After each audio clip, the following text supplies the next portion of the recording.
همه شما وارد دوزخ خواهید شد و این یک امر حتمی و قطعی از سوی پروردگارت است.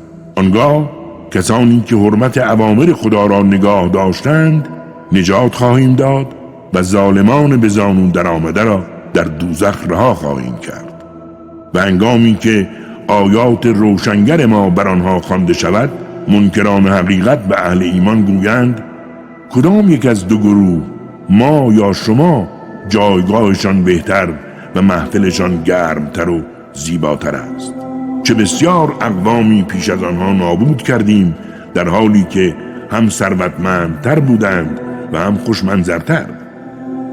ای پیامبر، به آنها بگو خدای رحمان به کسی که در گمراهی است مهلت می‌دهد تا آنگاه که وعده عذاب الهی را دریابد، یا در همین دنیا و یا در روز قیامت. آن وقت خواهند فهمید چه کسی جایگاهش بدتر و لشکرش ناتوانتر است.